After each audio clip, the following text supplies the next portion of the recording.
digamos, muy general, es muy importante porque finalmente es la que va a ayudar a que el paciente comprenda, ¿cierto? De alguna manera el pronóstico y la, lo que repercute como tal el tratamiento en general de la enfermedad, ¿sí? Eh, Habíamos visto unas características diferenciadoras de benignidad y de malignidad, ¿cierto? Que vamos a ir recordando, pero ya con las imágenes, ¿sí? Y sabemos entonces que las neoplasias dependen, ¿sí? O se generan basados en dos tipos de tejido. O sea, básicamente tenemos dos tipos histológicos de neoplasias, una parenquimatosa y otra mesenquimatosa o del estroma, ¿sí? Las más comunes, ya lo sabemos, son las parenquimatosas, o sea, las que se derivan de tejido epitelial, ¿sí? Tejido epitelial que puede ser simplemente recubrimiento, o tejido epitelial que representa tejido glandular. Son las más comunes porque son tejidos que están en constante renovación, en constante crecimiento y proliferación, mientras que el mesénquima o el estroma es un tejido que es mucho más constante, ¿cierto? No es permanente, pero sí es mucho más constante en cuanto a que requiere, eh, tiene menos demanda metabólica, tiene menos tasa de reemplazo celular y tiene menor componente celular, de hecho, ¿cierto? Ya sabemos que en el estroma la mayor cantidad del componente es agua, proteínas de la matriz, colágeno, integrinas, etcétera, glucosaminoglicanos, protoglicanos, y por lo tanto, digamos que la frecuencia de este tipo de neoplasias directamente derivadas del estroma son mucho menores que en las neoplasias del parénquima. Ahora bien, y como ustedes lo saben, a través, digamos, de la lectura que hicimos respecto a los hallmarks del cáncer, las neoplasias parenquimatosas, ¿cierto? No son solamente neoplasias parenquimatosas, sino que dependen e interactúan de manera muy significativa e integral con el estroma, porque el estroma es el que va a dar el soporte, ¿cierto? Nutricional, pero también es el que va a dar, digamos, la, las diferentes estímulos de los factores de crecimiento, de interleuquinas y de citoquinas en general, que van a generar entonces un estado inflamatorio, ¿sí? Y van a dar los recursos suficientes para generar lo que conocemos como microambiente tumoral. Microambiente tumoral. Y este microambiente tumoral tiene muchos componentes, no solamente el parénquima o las células neoplásicas, no solamente el estroma con todos sus componentes y principalmente con los fibroblastos, sino que aquí también van a derivar otras cosas como las células inmunes,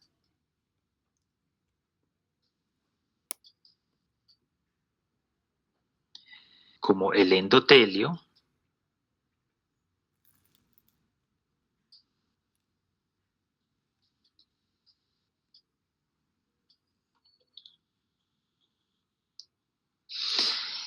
y todas estas o cada una de estas células va a tener un papel importante, ¿cierto? Para el desarrollo, crecimiento, proliferación, ¿cierto? De la neoplasia y para el sostenimiento entonces del proceso neoplásico desde aquí, ¿sí? Asociado a esto también hay una relación importante e interesante de transición, ¿cierto? Que es la transición epitelio-mesénquima, ¿sí? Que también la habíamos leído en los almas del cáncer, en donde básicamente para que una neoplasia parenquimatosa pueda convertirse en una neoplasia maligna, es decir, infiltrante, ¿sí? O invasiva y metastásica, requiere de un reordenamiento genético, sobre todo con un gen muy importante que hemos discutido bastante, que es el gen que codifica la caderina.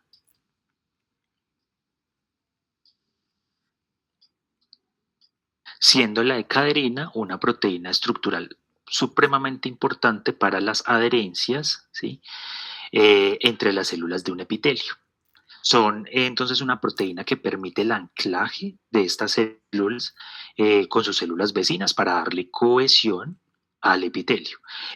Cuando se afectan o cuando mutan este tipo de genes, entonces estas proteínas estructurales se van a alterar, ¿sí? Van a mutar, y al mutar entonces estas uniones van a ser mucho más laxas.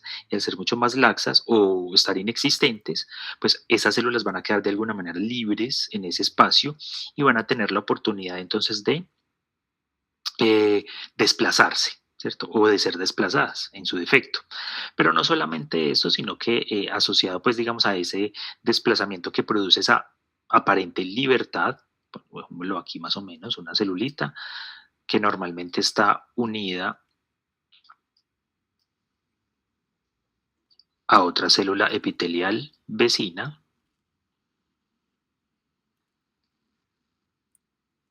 En este caso, si tenemos una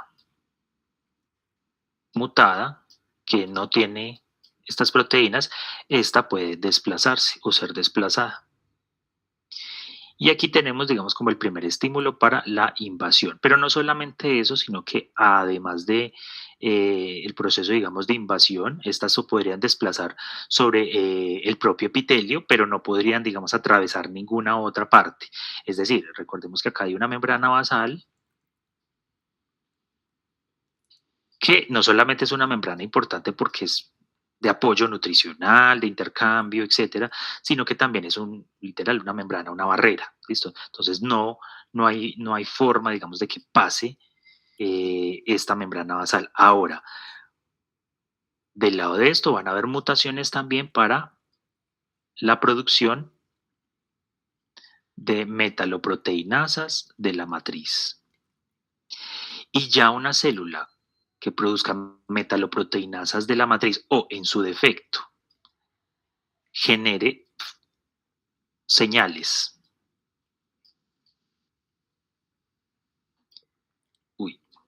Señales para estimular células inmunes, como por ejemplo el macrófago, que sabemos que sí produce muchísimas metaloproteinasas de la matriz, o sea, es capaz de hacerlo, diferenciándose a M2 sobre todo. Entonces, cualquiera de las dos, o produciéndolas directamente o produciendo señales para la diferenciación de los macrófagos y la producción de metaloproteinasas de la matriz. ¿Para qué? Para dañar, ¿cierto?, la matriz extracelular, que incluye membrana basal y de ahí para abajo por todo el estroma. Lo que va a permitir entonces la migración de esta celulita que ya estaba, digamos, libre por el estroma. Va a empezar a reproducirse este clon y va a generar entonces la invasión, ¿sí? Y si se encuentra con un vaso sanguíneo, entonces va a generar o puede generar metástasis o en su defecto con un vaso linfático. Muy bien. Aquí luego entonces tenemos que del tejido parenquimatoso, es decir, del epitelio, vamos a tener unas características determinantes que son el comportamiento histológico, ¿sí? Y las consecuencias patológicas del tumor. Entonces, de la diferenciación de ese parénquima depende entonces la calidad, ¿cierto?, de ese proceso neoplásico. ¿Sí?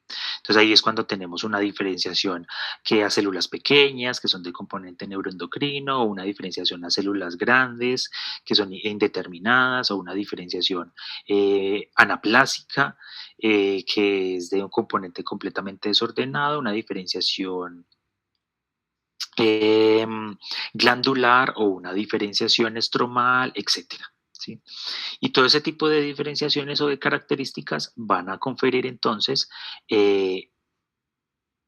características de comportamiento histológico, es decir, nos van a decir si el tumor es más agresivo o es menos agresivo, que lo habíamos corroborado también en algún momento.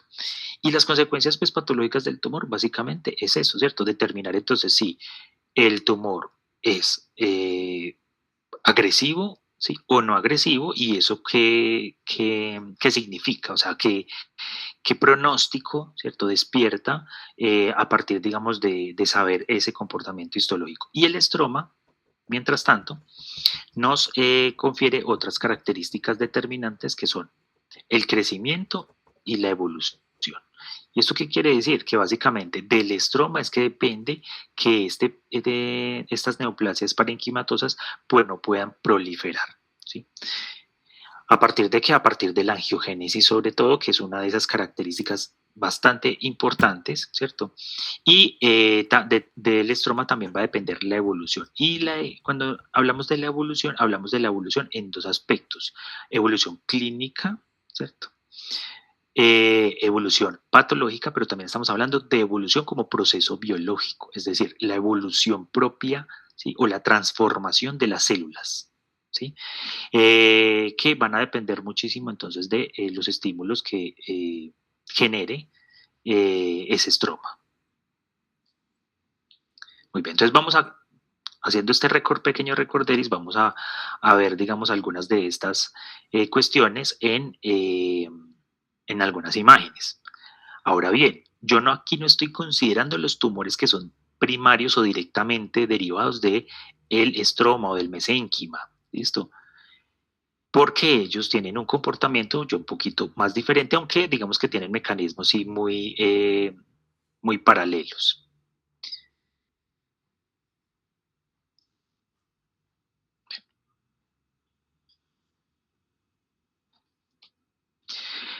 Entonces revisemos estas imágenes. Entonces aquí tenemos una neoplasia benigna, ¿cierto? Que es un papiloma intraductal de la mama, ¿sí? Y cuando hablamos de papiloma, ¿sí? Estamos hablando entonces de unas lesiones que protruyen o que son elevadas, ¿cierto? Como en una forma digitiforme, ¿sí? Y en este caso, por ejemplo, están recubiertas de epitelio, ¿cierto? Pero tienen un núcleo, ¿cierto? O un core, ¿sí? Fibrovascular, que es el que tenemos acá. Entonces, todo esto va a ser tejido conectivo, ¿sí? Asociado a tejido vascular, que es el que va a sostener, digamos, a este epitelio neoplásico, que en este caso es benigno. ¿Listo? ¿Y cuál va a ser entonces esa morfología papilomatosa? Esta que vemos acá. Entonces es una elevación, ¿cierto? Una lesión elevada o que protruye hacia normalmente la luz de un conducto o a la luz del órgano, etcétera. En el caso pues de la mama lo veríamos más hacia la luz de un conducto. Y si ustedes ven aquí, hay unas diferencias de grosor importantes, ¿sí? Entre diferentes regiones de ese epitelio, ¿cierto? Normalmente el epitelio más grueso que vemos es aquí. Y si notamos, ¿cierto? O si ampliamos un poco esta imagen, podemos, bueno, bastante borroso, pero podríamos observar que por lo menos a grandes rasgos hay una diferencia importante en la morfología nuclear y en la distribución de esos núcleos. Es decir, que hay una alteración, ¿cierto?, en el tamaño y en la distribución celular. ¿Sí? Y ya estamos entonces hablando de que hay un proceso, digamos, de anormalidad en la configuración de ese tejido epitelial. ¿Sí? Imposible decirlo, digamos, a este nivel ya si hay una franca neoplasia o si solamente hay una displasia, etcétera. Perdón, una anaplasia, es imposible decirlo aquí, o si hay una displasia, etcétera, pero sí podemos por lo menos sospechar de que sí posiblemente hay un proceso displásico mínimo o mínimamente allí. Otra lesión benigna de la que habíamos hablado son los pólipos, ¿sí? En este caso es un pólipo colónico. Los pólipos básicamente son lesiones que tienen una base amplia, un cuello estrecho, como lo vemos aquí, más o menos, ¿cierto? Y una cabeza o un penacho también que puede ser bastante prominente, ¿sí? Es un tejido que deriva directamente del sobrecrecimiento del epitelio. Si viéramos este epitelio de manera mucho más cercana, seguramente podríamos observar que las células epiteliales son exactamente iguales e idénticas a las células epiteliales que están en el tejido normal. Es decir, si miramos aquí estas criptas y miramos aquí este tejido, es exactamente igual, o sea, células muy bien diferenciadas que se parecen a las células originales. ¿Listo? Y eso da, digamos, o confiere una característica de benignidad. Si ustedes ven otro detalle es que aquí cuando vemos la transición entre el epitelio y el mesénquima, vemos aquí que la membrana basal está completamente conservada. Miren aquí que no hay ninguna alteración de la configuración o de la morfología de esta transición tisular. ¿Sí? No hay ningún tipo de infiltración ni de desordenamiento de la membrana. Inclusive ni siquiera hay infiltración inmunológica. Entonces, esto nos da pie a pensar de que es una lesión benigna. Ahora, ¿será que un pólipo se puede transformar en algo maligno? Ya ustedes saben que sí. Cuando vimos cáncer colorectal, ustedes me hablaron de un proceso evolutivo desde el adenoma, ¿cierto?, hasta el adenocarcinoma. ¿Sí? Y un acúmulo de mutaciones que se iban dando en los diferentes clones del proceso evolutivo hasta llevar a un adenocarcinoma invasor y metastásico. Aquí tenemos la imagen macroscópica de estas lesiones. Entonces estas lesiones las podemos ver así, que protruyen. Esta es la luz, esta sería la luz, digamos, del colon y con sus pliegues. Y aquí tendríamos estas lesiones, ¿sí?, que se ven como lesiones carnosas que se elevan sobre la luz y que al elevarse sobre la luz y al, digamos, aplanar de alguna manera el tejido circundante, son propensas al trauma y al sangrado. ¿Listo? Y por eso es que se ven así como más eritematosas que el resto del tejido. ¿Listo? Ahora, pues, ¿será que tienen mayor vascularización y esto? Algunas sí, sí, algunas pueden desarrollar, como veíamos en el anterior, me devuelvo un momento, un tejido fibrovascular, ¿cierto?, que representa el core de la lesión, ¿sí?, o el centro de la lesión, y sí puede entonces verse la lesión muchísimo más eritematosa por un aumento, digamos, del flujo sanguíneo a ese nivel, pero no necesariamente. Muchas veces son del color y de la consistencia muy similar al de la mucosa original, solamente que pues hay una lesión visible y protruida. Esta foto es bien interesante y es una foto muy ilustrativa de cuando estamos ante un caso de un tumor muy maligno y muy agresivo. ¿Listo? Como decíamos o como hablábamos en el caso de los tumores derivados del mesénquima, ¿cierto? Que sabemos que son poco frecuentes, pero que cuando se presentan suelen ser bastante agresivos, se suelen diagnosticar en estadios muy tardíos y suelen ser, digamos, un reto diagnóstico también desde el punto de vista de la patología. Si vemos aquí vemos una desorganización total de la arquitectura celular normal. ¿Sí? Vemos células de todo tipo, pequeñas, grandes, medianas y células completamente degeneradas. ¿Listo? Por ejemplo, esta que vemos acá y esta que vemos acá. Tenemos una célula aquí gigante, multinucleada, que no tiene nada que ver con macrófagos ni con células gigantes formadas por estos macrófagos cuando hablamos de la inflamación crónica, nada que ver con eso, sino que es un proceso, digamos, de diferenciación e inclusive de diferenciación de estas células neoplásicas. ¿Sí? Entonces, aquí tenemos un clásico caso de anaplasia y tenemos un caso clásico también de un tejido pobremente diferenciado o totalmente indiferenciado. ¿Listo? No, esto no se parecía a nada, ¿cierto?, de células, digamos, conocidas, ¿sí?, en otros tejidos y por lo tanto entonces es un tumor maligno, indiferenciado o anaplásico. Y esta que vemos aquí, pues también, una célula bastante grande o célula gigante, con un núcleo bastante grande también, con una cromatina bastante desorganizada, sin una presencia, digamos, clara de nucleolo, y esta alteración de la relación núcleo-citoplasma, ¿cierto? Cuando hablamos de esta alteración de la relación, nosotros lo habíamos comentado en clase en algún momento también, la relación núcleo-citoplasma, que creo que eso fue pregunta de examen, ¿sí?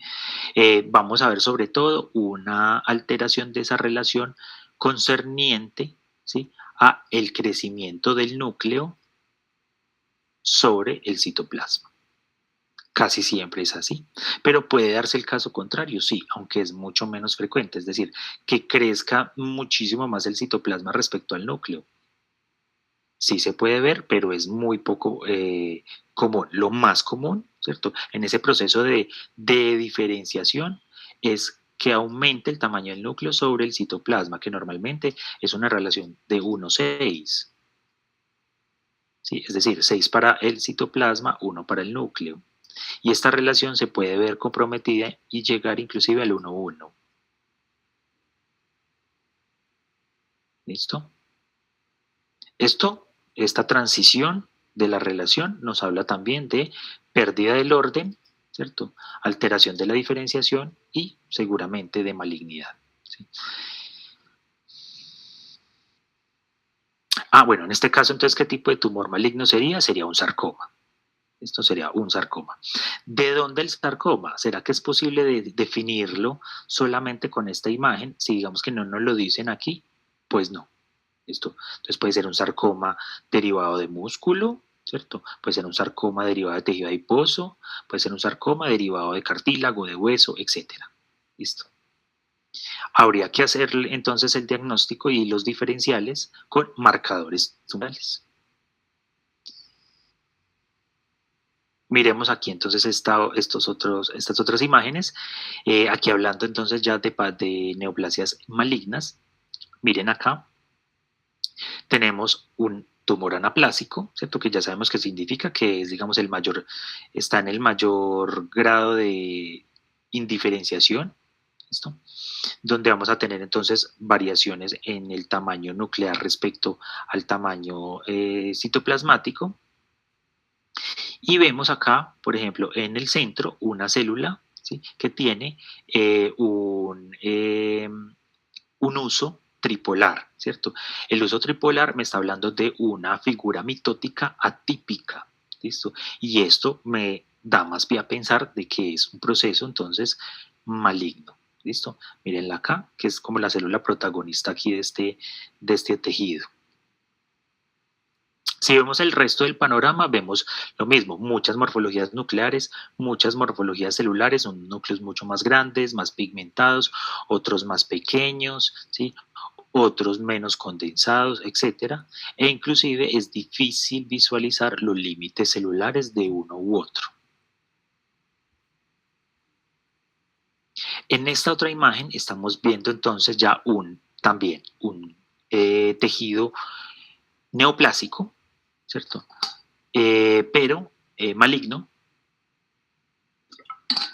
también, pero este sí está bien diferenciado. ¿Por qué está bien diferenciado? Porque miren acá estas células de aquí alrededor, que forman como esta especie de nidos o nichos, ¿cierto? Son células muy, muy parecidas y muy similares a los queratinocitos.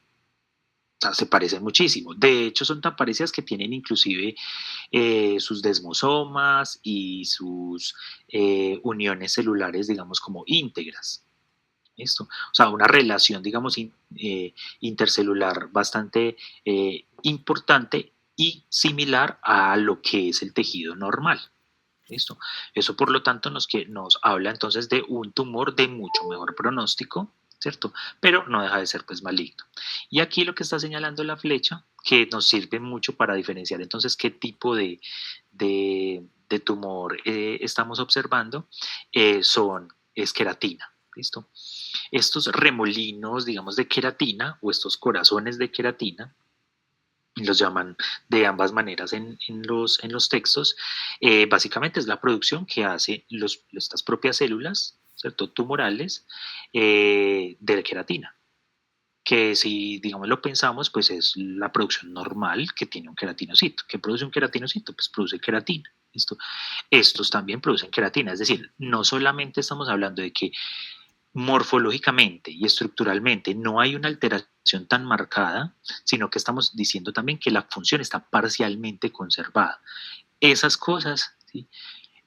Nos van a servir a nosotros mucho para definir, como les decía antes, el comportamiento histológico del tumor, o sea, la agresividad de ese tumor, ¿listo? O el grado de ese tumor, el grado histológico. En este caso sería, seguramente es un tumor de bajo grado, ¿listo? Tumor maligno, sí, pero de bajo grado. Y eso nos habla, nos puede indicar algo del pronóstico. En este caso es un carcinoma escamocelular, que es una neoplasia supremamente frecuente. Es maligna, pero ustedes van a ver que es una neoplasia que rara vez produce metástasis, rara vez produce una infiltración como marcada del tejido sano circundante, evoluciona lentamente y es en general de muy, muy buen pronóstico.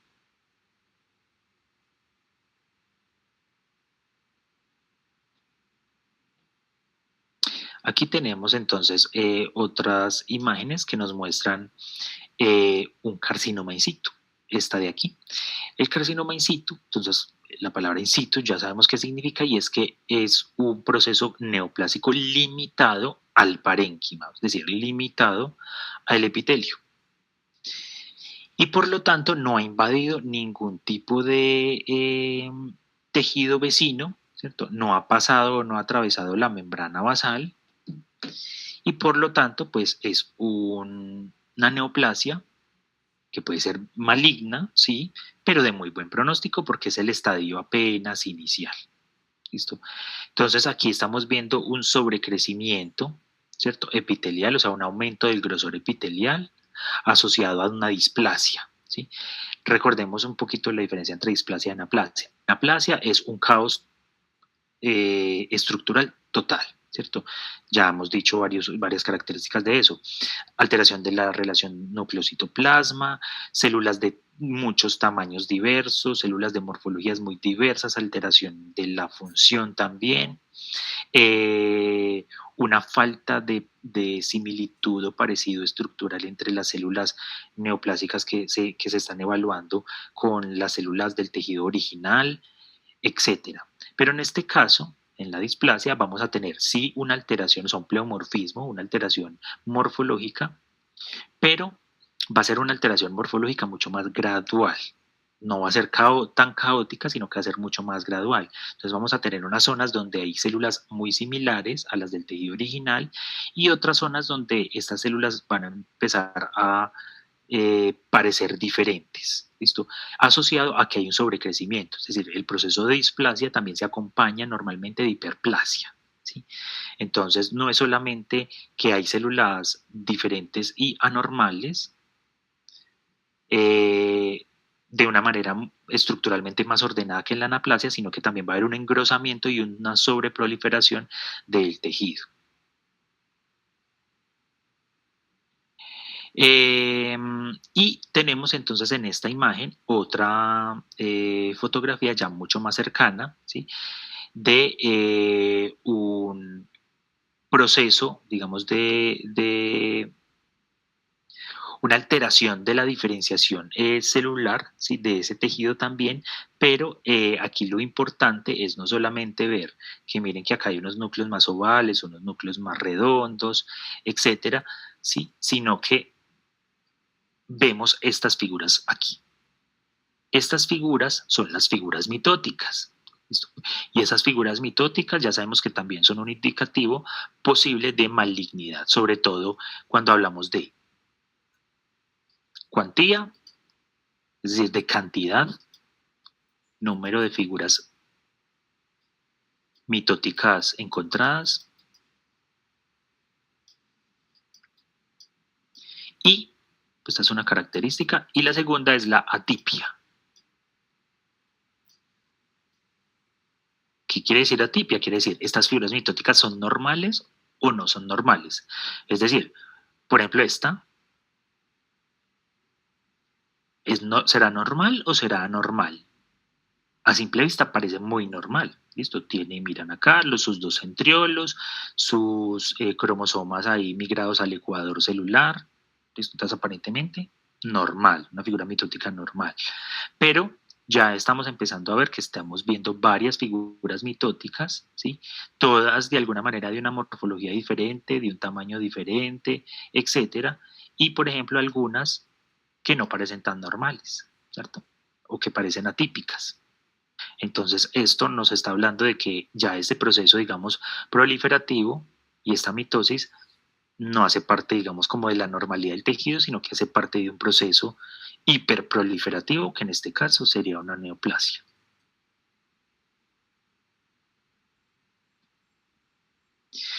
Miremos aquí este fibroadenoma de mama. El fibroadenoma es una de las patologías, o la fibroadenomatosis mamaria es una de las patologías más frecuentes de la mama.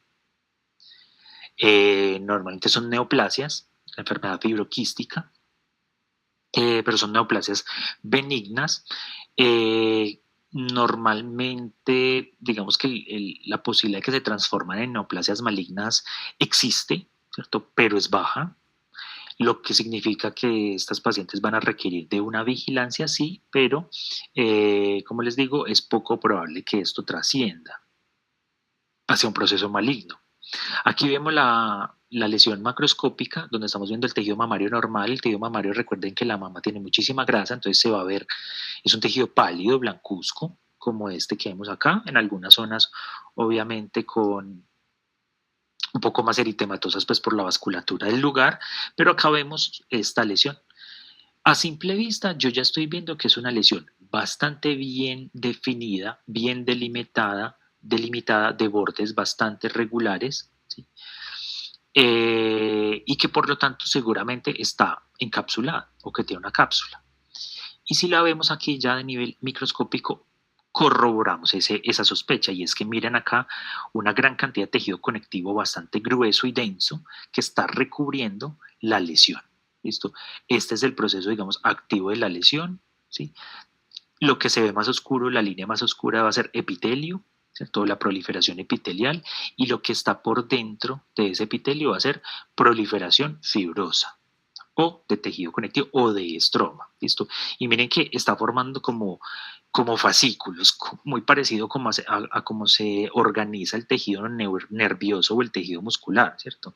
Donde se forman estructuras, digamos, cada vez más grandes que se van encapsulando en, digamos, rollos de tejido conectivo cada vez más grandes.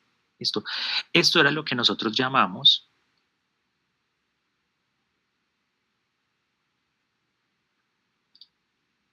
este proceso de encapsulamiento de las lesiones, ¿sí? Es lo que nosotros llamamos desmoplasia.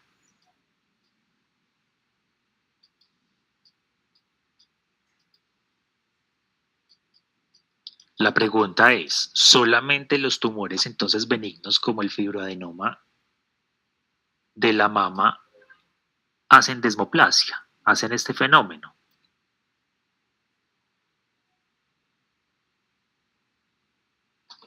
¿Quién sabe?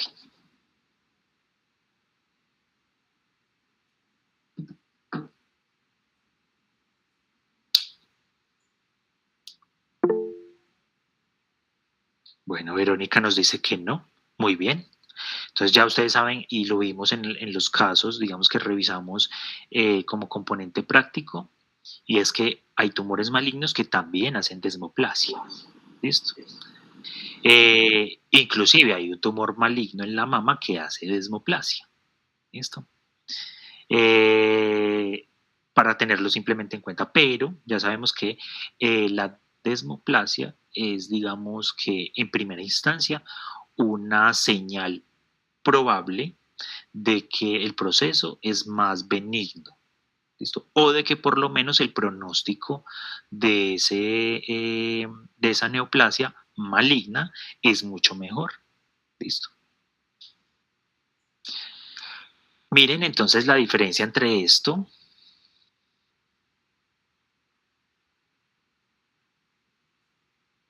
La diferencia entre esto, miren, bien organizado, bien delimitado, bien trabeculado, y esto. ¿Listo? La diferencia es bastante clara. En este caso tenemos un carcinoma ductal invasivo de la mama, ¿listo? Y tenemos aquí la lesión macroscópica, ¿sí? Si ustedes notan acá tenemos como la lesión central, que es digamos la sugestiva de la neoplasia, ¿sí? Y tenemos que seguramente va a ser una zona digamos menos irrigada, la zona central, seguramente va a haber necrosis allí también, ¿sí? Tenemos la zona de alrededor que viene que es de un color un poco más oscuro y tenemos la zona periférica que seguramente es la zona más irrigada, la zona de tejido normal. Visto esto microscópicamente, tenemos acá un tejido eh, bastante denso, ¿cierto? Bastante sólido, que seguramente si lo corroboramos al tacto tocando esta lesión, vamos a sentir una lesión petrosa o dura, ¿listo? Y asociado a esto, miren esta cantidad de cordones de infiltración. ¿Listo? Y cada uno de estos cordones de infiltración es el mismo proceso maligno que está sucediendo aquí, pero que está invadiendo el parénquima perilesional. ¿Listo? Con unos bordes, miren, totalmente irregulares e indefinidos, ¿cierto? En donde es mucho más difícil saber hasta dónde llega ese proceso de invasión.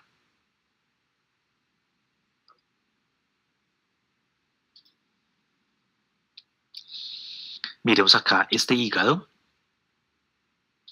Una cosa muy importante para diferenciar si yo encuentro, y les va a pasar seguramente a ustedes en algún momento, si ustedes toman una radiografía, un TAC, una resonancia, una ecografía, ¿cierto? Por X o Y motivo a un órgano y encuentran lesiones, una cosa muy importante para diferenciar si son lesiones primarias del órgano o si son lesiones metastásicas, es decir, que provienen de otro primario de otro lugar, ¿sí?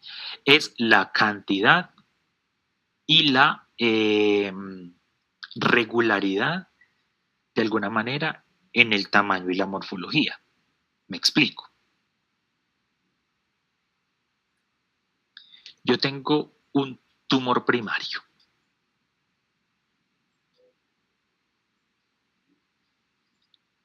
es decir, un tumor que nació y que se originó de las células de ese órgano. ¿Listo? En este caso, cuando estamos viendo un hígado, digamos que estamos, que es un tumor derivado de hepatocitos.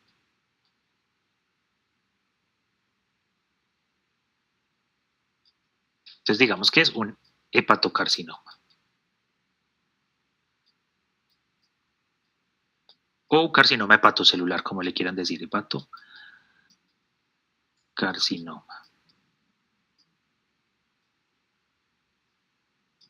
Normalmente, para este ejemplo, el hepatocarcinoma es una lesión grande, normalmente delimitada, aunque puede tener un espectro, digamos, de bordes bastante variable, o sea, desde muy bien delimitada hasta muy poco delimitada, pero normalmente es delimitada. Casi siempre usa una lesión única, esto es clave, lesión única, ¿sí? Y no se acompaña en general de lesiones satélite. Póngalo acá, lesiones satélite. Pero ojo, en el caso tal de que no tengamos una lesión única y de que sean varios hepatocarcinomas que se están dando, digamos, de manera paralela o al mismo tiempo, que puede pasar, o sea, es posible, no es lo común y sería de hecho bastante raro, pero sí es posible. ¿Cómo podríamos entonces diferenciarlos de que no sean, por ejemplo, metástasis? Porque la calidad tumoral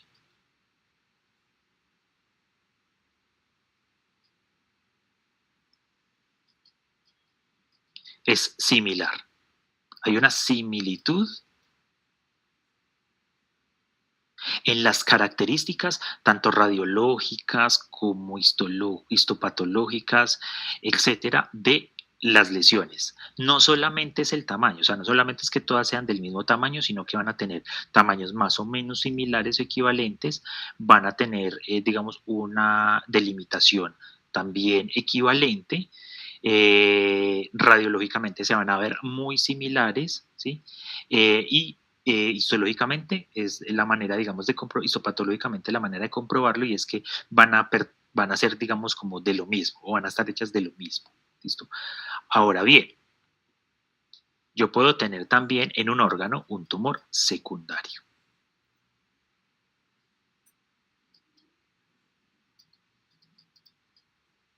Cuando hablamos de tumor secundario estamos hablando de una metástasis.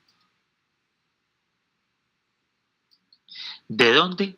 Pues no sé, ¿cierto? Digamos que inicialmente puede uno no saberlo, ¿cierto? Si uno descubrió de primera mano el tumor secundario, pues tiene que investigar de dónde proviene. Pero digamos que no lo sabemos en este caso particular. Entonces, ¿qué vamos a tener? Vamos a tener lesiones morfológicamente diversas. Es decir, vamos a tener alta variabilidad en la estructura de las lesiones. Lesiones más grandes, lesiones más pequeñas, ¿sí? De tamaños muy variables, no tienen una distribución, digamos, particular, o sea, se pueden infiltrar en cualquier parte del tejido, en este caso hepático. Entonces, miren que tenemos acá en la superficie, en el centro, o sea, cerca a la, a la cápsula, cerca al centro, cerca a los conductos, distribuidas por todo el tejido. Esto no tiene, digamos, ninguna predominancia. ¿Y eso por qué es importante? Porque en el caso del hepatocarcinoma, por ejemplo, casi siempre es central. Perdón, no. Casi siempre es periférico. Y esto nos ayuda entonces a hacer el diferencial, ¿cierto? Entonces si yo tuviera esta imagen solita, ¿cierto? Yo podría decir, sí, alta sospecha de que sea un hepatocarcinoma, esta sola. Pero como tengo todas estas otras, ¿sí? Que son de tamaños diferentes, que están distribuidas por todo el órgano, digamos que sin ninguna diferenciación particular o sin ningún patrón de lesión como tal, y son múltiples, ¿sí? Entonces yo ya sospecho más en un proceso secundario. ¿Listo? ¿En dónde voy a buscar yo el primario? En este caso particular, chicos. ¿Dónde van a buscar ustedes el primario? Díganme tres. Va, dos, tres.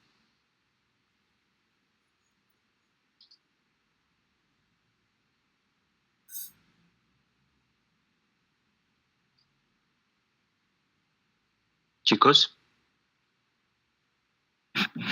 Profe, pues yo creería que, digamos, un carcinoma del sistema gastrointestinal, y creo que el cáncer de mama también suele hacer metástasis ahí.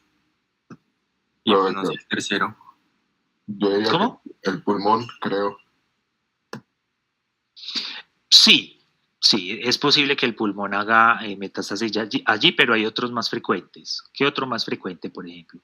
Esto está perfecto, ¿cierto? Gastrointestinales nos referimos a tubo digestivo. ¿Listo? Solo tubo digestivo. ¿Sí? O sea, colon, intestino. ¿Sí? Y en mama, pues nos referimos a mama. ¿Qué otro? El páncreas puede ser, profe. Muy bien, páncreas. Entonces, estos serían los tres principales órganos en los que yo tengo que mirar. ¿Listo? De manera inicial. Obviamente, si no encontré nada acá, pues tengo que seguir mirando, ¿cierto? Entonces ya voy a ir a mirar entonces en pulmón, y ir a mirar en cerebro inclusive, ir a mirar en cualquier otra localización, pero de manera inicial, digamos que estos pueden ser los más frecuentes. ¿Listo? Bien. Ahora hagamos el diferencial. Miren este hígado, ¿listo? Y miren este hígado. Entonces miren que en este hígado yo tengo una lesión, pero a diferencia de estas que yo veo aquí, ¿cierto? Esta lesión, miren acá, está muy bien delimitada, es única, es periférica y fuera de eso tiene un pigmento particular. ¿Listo? Si ustedes ven, por ejemplo, comparándola con esta, miren que esta es una lesión pálida. ¿Listo? También es grande, también está más o menos bien delimitada. Pero en el contexto global, digamos, de las lesiones que vemos, pues ya no podemos decir que sea algo ni siquiera benigno, o sea, es maligno totalmente. Pero aquí, por ejemplo, sí queda la duda. Es decir, ¿podría ser una lesión maligna? Sí, pero también podría ser benigna. Claro que sí. Es única, está encapsulada, está bien delimitada y tiene pigmento. ¿Listo? Esto quiere decir que en este caso particular estamos hablando de un adenoma hepático, que es una lesión, digamos, que también puede ser relativamente común, que puede ser una lesión, digamos, premaligna, ¿sí? Eh, pero que de manera inicial, siendo adenoma, pues es una lesión con muy buen pronóstico. ¿Listo? Y que normalmente, pues, si estamos diciendo que es un adenoma, pues no está causando ni invasión, ni está causando, digamos, no está produciendo ninguna de las características que estamos diciendo del cáncer. ¿Alguien preguntó algo? Profe, yo tengo una pregunta ahí, digamos, en el caso del adenoma hepático, ¿qué tiene que ver los anticonceptivos orales? Hay una relación importante allí. Hay una relación. No, no te podría yo decir que sea una relación directamente causal, pero ojo, resulta, y eso es algo, digamos, no nuevo, pero es algo que ya se está, digamos, como tramitando a través de la evidencia científica, estadística de los estudios, y es que los anticonceptivos orales, sobre todo los anticonceptivos orales combinados, es decir, que tienen estrógenos, eh, ya son considerados cancerígenos, digamos, del mismo lado que el asbesto, que el tabaco, etcétera. ¿Listo? Pero esto es algo que todavía está, digamos, muy discutido. ¿Listo? Pero, ¿qué tiene que ver, para responderte a tu pregunta, los anticonceptivos orales, sobre todo derivados estrogénicos, con los adenomas hepáticos? Tiene mucho que ver. De hecho, es una causa bastante importante de adenomas hepáticos y de lesiones mamarias también, y de lesiones uterinas, ¿sí? Que la mayoría de las veces son benignas, pero que tienen el riesgo de transformarse en algo maligno. ¿Listo? Porque estos tejidos, el tejido hepático, el tejido uterino, el tejido mamario, son tejidos bastante dependientes de hormonas y especialmente de estrógenos. ¿Qué hacen los estrógenos en el hígado? Hacen muchas cosas, pero entre otras, estimulan la producción de factores de coagulación, estimulan la producción también por eso es que los estrógenos se convierten en un estímulo protrombótico. Los estrógenos en el hígado también promueven la producción de proteínas en general, ¿cierto? De albúmina inclusive. Promueven la producción de reactantes de fase aguda y de citoquinas. Y también generan un factor, digamos, de producción o de estímulo de producción de inmunomoduladores. Entonces, digamos que el tejido hepático en general es un tejido muy susceptible a los estrógenos. ¿Sí respondo a tu pregunta?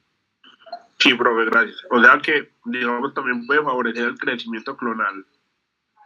Ahí en la parte de los hepatocitos. Sí, recuerda que es igual que las neoplasias, son igual crecimiento, todos son crecimientos clonales, ¿listo? O sea, todos son,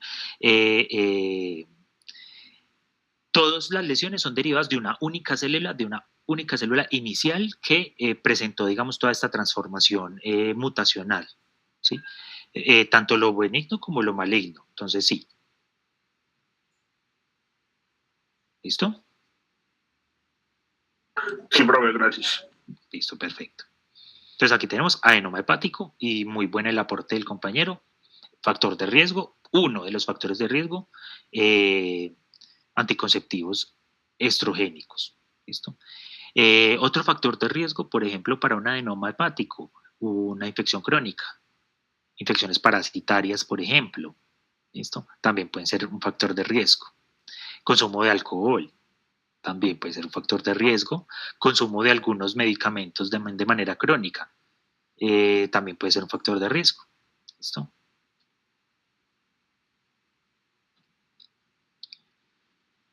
Aquí tenemos, bueno, este ya lo habíamos visto, pero veámoslo desde otra perspectiva, que creo que esta se ve un poco mejor y como más grandecita. Acá estamos viendo un carcinoma escamocelular en la piel, ¿listo? Y aquí dice bien diferenciado. Normalmente, casi siempre el carcinoma escamocelular es bien diferenciado. Y tenemos varias características. Entonces yo les decía, forma estructuras que son anormales, o sea, no forma un epitelio así lineal de recubrimiento normal, sino que forma como unas estructuras epiteliales, ¿cierto? Que simulan, digamos, como una sino o una glándula. Y en el centro de esa producción, ¿sí? Está el proceso evolutivo, digamos, más o menos normal o esperado de los queratinocitos, que ustedes saben que es muy diferente el queratinocito del estrato basal al queratinocito del estrato córneo, ¿cierto? Que ellos van, conforme van ascendiendo, digamos, ellos van cambiando su morfología y es normal que sea así, ¿listo? Van adquiriendo otras características también de adhesión en uno u otro lugar y finalmente ya en la parte, digamos, más apical van a tener, las células van a morir de alguna manera, a perder su núcleo y va a quedar como un capuchón de queratina, que es el que básicamente pues va a dar ese recubrimiento cutáneo importante. En este caso va a suceder exactamente lo mismo, solamente que no está sucediendo hacia afuera, como es lo normal en la piel, sino que como son estructuras, digamos que de crecimiento central, está sucediendo hacia adentro. Entonces miren acá, este sí sería, más como para explicarles, más o menos el equivalente al estrato basal, esta parte de aquí, y vamos a ir ascendiendo, como ascendemos en una epidermis normal, hasta esta zona, donde ustedes ven que miren que tenemos unas células muy similares a los queratinocitos del estrato córneo. ¿Listo? Y aquí tenemos unos remolinos o unos corazones de queratina. ¿Queratina de dónde? De la producción de estas células de aquí. ¿Listo? Y miren que aquí esta producción de queratina está dada por los cadáveres, ¿cierto? O las carcasas de las células que quedaron aquí, en esta zona. ¿Listo? Entonces pasa lo mismo en la normalidad de lo que pasa en la epidermis, solamente que en estructuras que están, digamos, morfológicamente alteradas. Pero miren que los queratinocitos acá preservan tanto estructura como función. ¿Listo? Y miren que si lo vemos, digamos, a lo largo de todo el panorama, lo estamos viendo aquí también, lo estamos viendo en esta zona, ¿cierto? Con varios remolinos, digamos, de queratina, que nos hablan entonces de esa producción, de ese tumor. Esa presencia de queratina, sin duda alguna, nos dice que es un tumor, ¿cierto? Un carcinoma escamocelular, que clínicamente ustedes lo van a ver después, y yo creo que lo alcanzamos a ver nosotros cuando estemos en piel, pero si no lo van a ver en dermatología con seguridad, y es que clínicamente el carcinoma escamocelular también es, digamos, muy evidente. Sí, muy evidente clínicamente.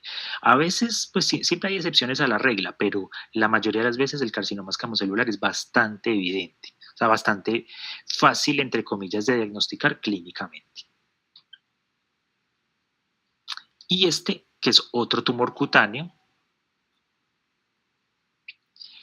es el melanoma. ¿Listo? Entonces aquí tenemos el melanoma macroscópicamente cómo se ve. Ustedes vamos a aprender, si no conmigo, como les digo, en dermatología van a aprender la clínica del melanoma, ¿sí? Y la evaluación, digamos, morfológica, que es a través de una ABCDE, en donde uno mira simetría, uno mira color, uno mira comportamiento, crecimiento, etcétera.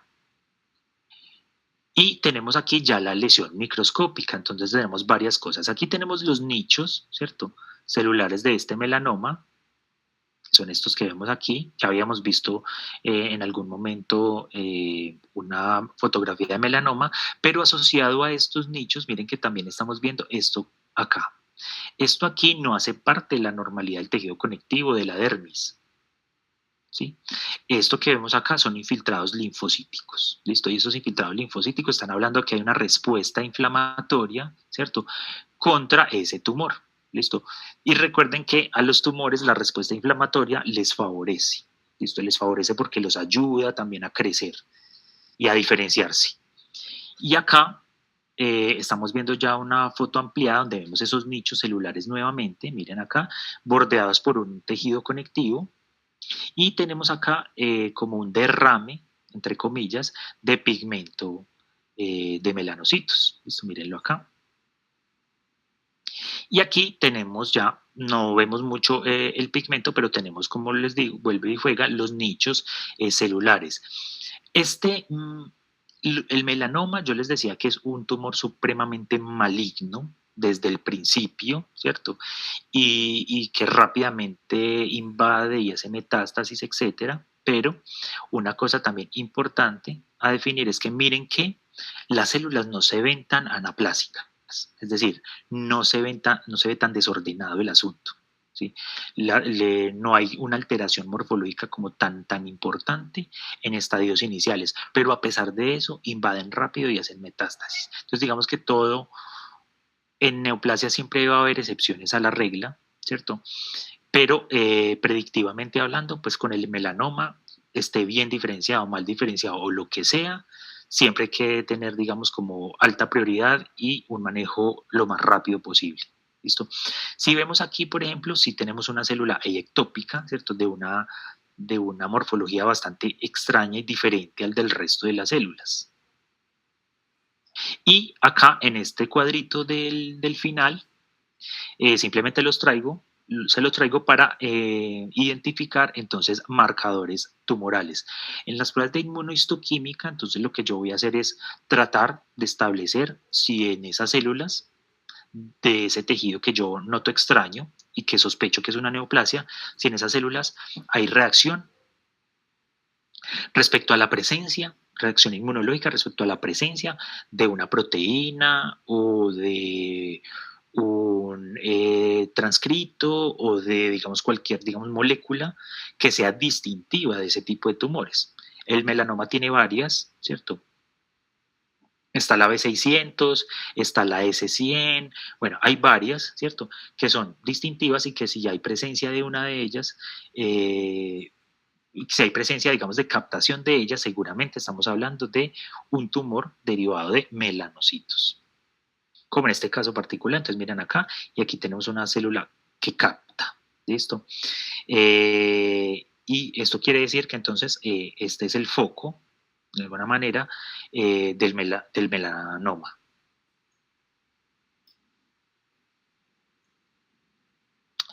Esta imagen la traigo para volver a corroborar nuevamente lo que hablábamos del proceso de alteración estructural, es decir, de la anaplasia. Este es un ejemplo clásico de anaplasia. ¿Listo? En donde tenemos, vuelve y juega, células de múltiples morfologías diferentes, pero que no guardan, digamos, ninguna cohesión y ningún orden como tal específico, sino que es un caos, o sea, un caos de estructura. ¿Listo? Donde vamos a ver entonces también algunas figuras mitóticas, ¿sí? Que pueden estar aumentadas en cantidad o que pueden ser atípicas, como por ejemplo, miren acá, acá, acá, y son atípicas, ¿sí? No se ven normales. Acá tenemos otra, aquí tenemos algo que parece ser, déjenme lo amplío, sí, parece ser. Y vamos a tener también una reacción del estroma, ¿cierto? Que normalmente es como que tiende hacia el engrosamiento en ciertas zonas. Entonces, por ejemplo, en estas partes de aquí lo vemos, en estas partes de acá también. El estroma, digamos, de estas zonas de baja diferenciación tiende a engrosarse, ¿cierto? Para, de alguna manera, tratar de generar una reacción desmoplásica que envuelva, digamos, como todo este caos estructural, ¿cierto? No siempre se logra, ¿sí? De hecho, la mayoría de las veces no se logra, pero igual hay que tenerlo presente que sí va a haber un engrosamiento paralelo del estroma. Y lo otro es, bueno, la vascularización. En esta microfotografía no se ve muy bien, pero también puede haber un aumento importante de la vascularización y con el aumento de la vascularización también puede haber un aumento del infiltrado inmunológico, que como les digo, en este caso de esta fotografía no se ve.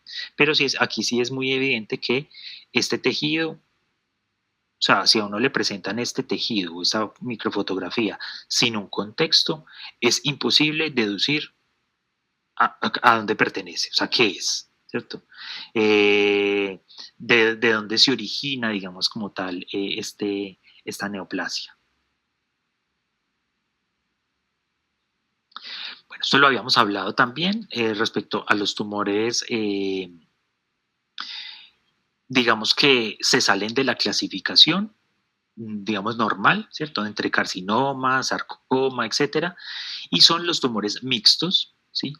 Que son tumores que tienen características tanto de tumor derivado de parénquima como de tumor derivado de mesénquima. ¿Listo? Es decir, presenta características similares entre sarcoma y carcinoma. Los tumores mixtos, sí, a diferencia de los teratomas, que son otro tipo de tumor que también es como combinado, provienen de una sola capa germinal, es decir, provienen de una sola línea celular o un solo clon, ¿sí?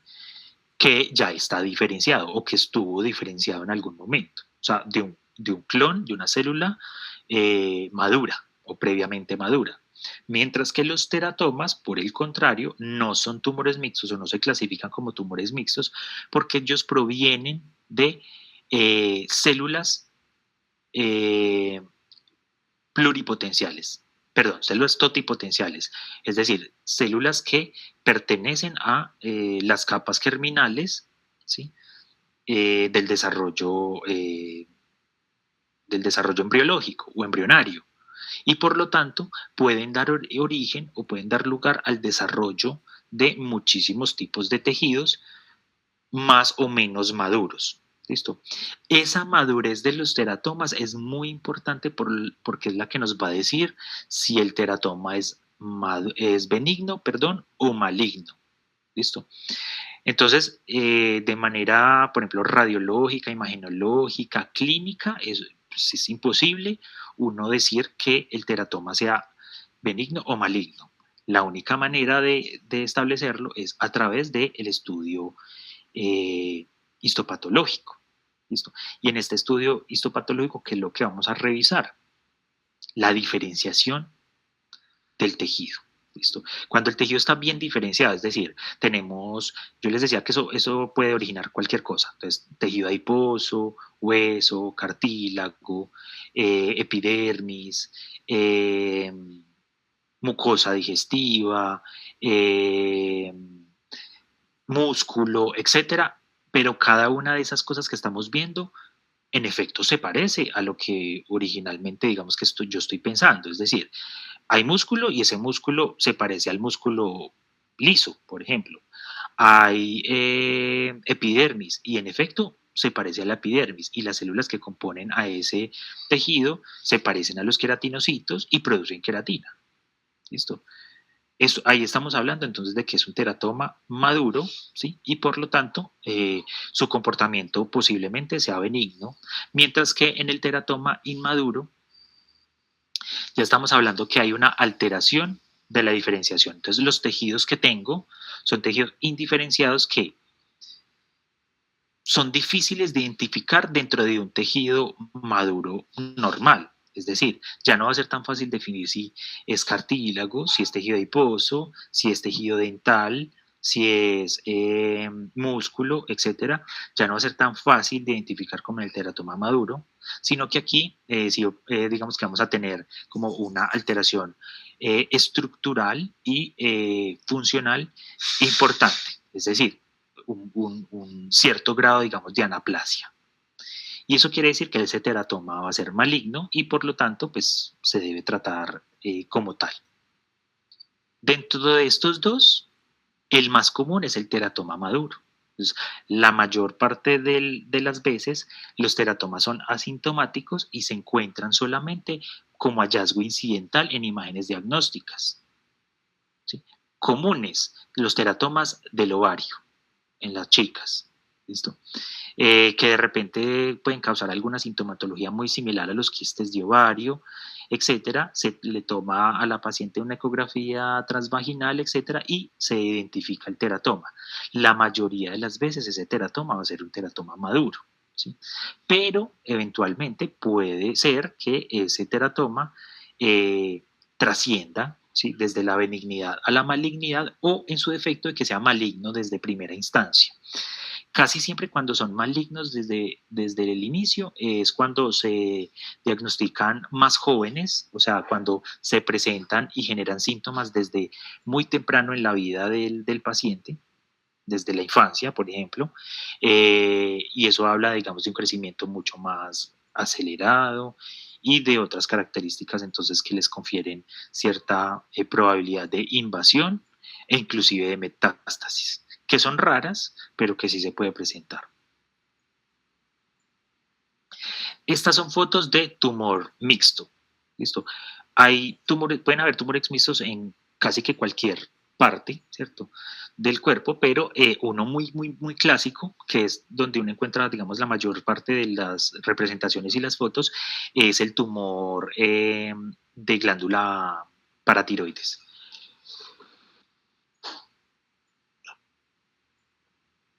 En este tumor mixto de glándula paratiroides, entonces yo voy a tener, como les digo, una alteración neoplásica tanto en la parte epitelial como en la parte estromal. ¿Listo? Y aquí, por ejemplo, estamos viendo un tejido, ¿sí?, que simula o que parece el cartílago. ¿Listo? Aquí lo llaman como un estroma mixoide, ¿sí? Este estroma mixoide básicamente es una alteración de la diferenciación de ese tejido conectivo que parece o que simula, ¿cierto?, a un cartílago. ¿Listo? A un cartílago aquí y a un hueso aquí. ¿Listo? Y aquí en la parte epitelial lo que vamos a ver entonces es una alteración de la arquitectura normal del epitelio, que en el caso de las glándulas paratiroides es acinar, y vamos a encontrar ya son como líneas o cordones, digamos, celulares en un epitelio, digamos, como morfológicamente diferente, ¿cierto? Si ustedes recuerdan, pues como la normalidad. En este caso, por ejemplo, vemos ya otros hallazgos importantes, de hecho, este se ve peor, ¿cierto? Peor me refiero a la diferenciación, ¿cierto? Y al desordenamiento, digamos, estructural. Y aquí vemos entonces lo mismo, una afectación, digamos, epitelial, ¿sí?, con una alteración también del estroma, con una diferenciación. Esta rosada o esta parte eosinofílica parece ser óseo, ¿cierto? Una diferenciación ósea, y esta zona de aquí parece ser una diferenciación cartilaginosa. ¿Listo?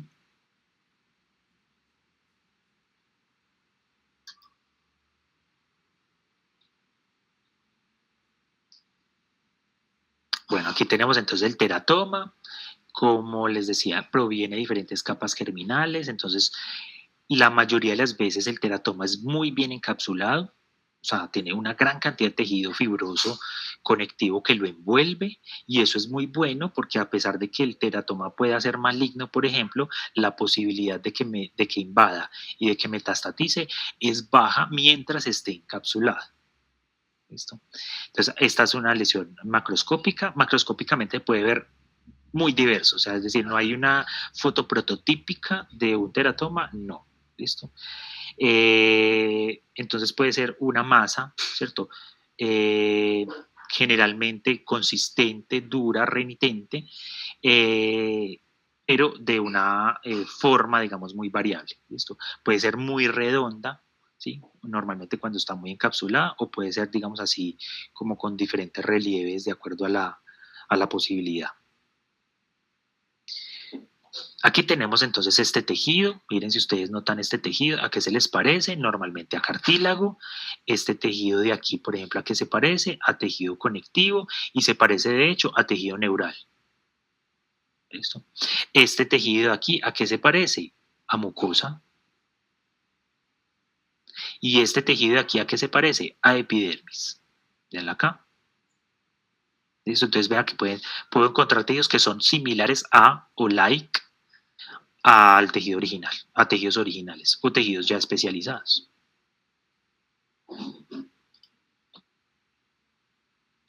Bueno, acá tenemos otra foto de otro teratoma, un poco con menos definición, pero igual está bien. Entonces miren acá que puede ser, normalmente tiene una cápsula, ¿cierto? Una cápsula que puede ser más o menos gruesa, va a depender del proceso de desmoplasia, y adentro podemos encontrar varias cosas. Miren que este incluso tiene pelo, si ustedes logran verlo ahí, tiene pelo. ¿Listo?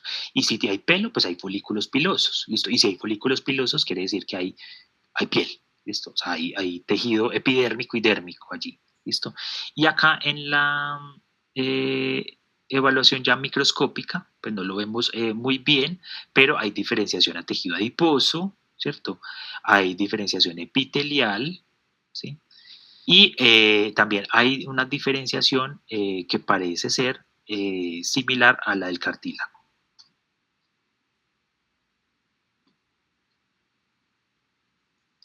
Este es otra fotografía de un teratoma quístico, ¿cierto? Entonces aquí lo mismo, vamos a ver diferentes cosas, diferentes agregados celulares que simulan tejidos maduros. Entonces tenemos aquí un tejido epitelial que al parecer es escamoso por el grosor, digamos, de sus capas. Aquí, en este centro de este epitelio, vemos como una producción de queratina, o sea que es un epitelio estratificado queratinizado, o sea, epidermis, ¿listo? Aquí tenemos un tejido conectivo con algunas zonas un poco más densas, y aquí tenemos una zona que parece ser de músculo, ¿listo? Ya habría que mirar más a profundidad si es músculo liso, si es músculo esquelético, puede haber incluso de los dos.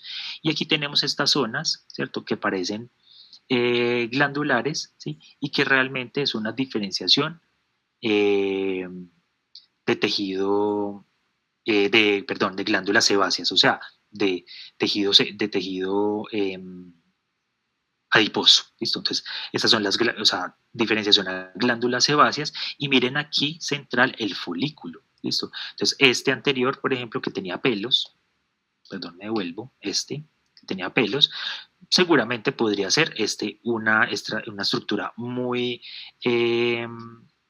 similar, ¿cierto? O muy esperada para ese tipo de tumores desde el punto de vista macroscópico, microscópicamente. Entonces vamos a ver las estructuras normales que conllevan la producción de pelo. ¿Listo? Epidermis, folículo piloso, tejido conectivo y glándula sebácea. Bueno, esta es una lesión benigna, ¿listo? Lo que llamamos nevus, ¿cierto? Nevu es dependiendo de la pigmentación, ¿cierto? También puede ser lesión, digamos, eupigmentada, es decir, de la misma pigmentación de la piel original, que en este caso no la llamaríamos nevus, sino que la llamaríamos verruga. Pero hay una diferencia importante entre el nevu y la verruga. La diferencia principal es que la verruga normalmente es hiperqueratósica, es decir, hay un aumento de las capas más apicales del epitelio, o sea, de la epidermis, y por lo tanto hay un engrosamiento. Y un engrosamiento a expensas de queratina.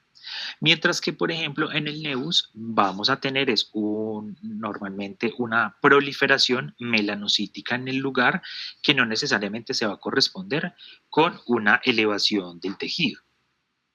Me explico. La verruga siempre es elevada, es decir, yo toco donde tengo una verruga y siempre la voy a sentir. ¿Listo? Con los lunares puede que sí, como puede que no. Podemos tener lunares elevados, claro que sí, de hecho la mayoría lo son, pero también podemos tener lunares que simplemente es la manchita, ¿cierto?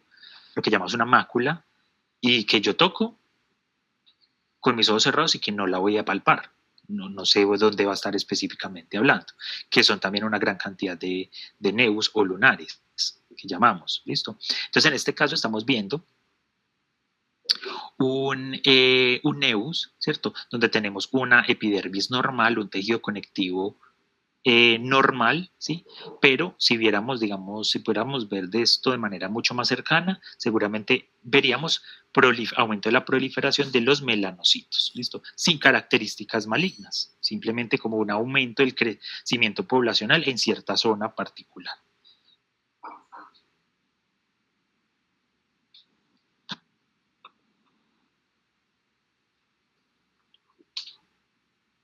Bueno, este esquemita, digamos que lo traigo simplemente para revisar nuevamente lo que hablábamos de las características de benignidad y lo que hablábamos entonces de la reacción del estroma respecto a el proceso patológico parenquimatoso.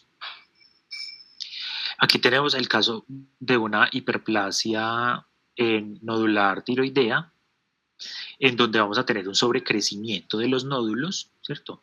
Y un aumento de la proliferación celular a nivel de estos nódulos tiroideos, que básicamente van a aumentar el tamaño y la masa del órgano, que puede ser unilateral o bilateral, ¿cierto? Y que pueden conllevar al sobrecrecimiento de la glándula, a la hiperfunción en algunos momentos o a la hipofunción en otros momentos.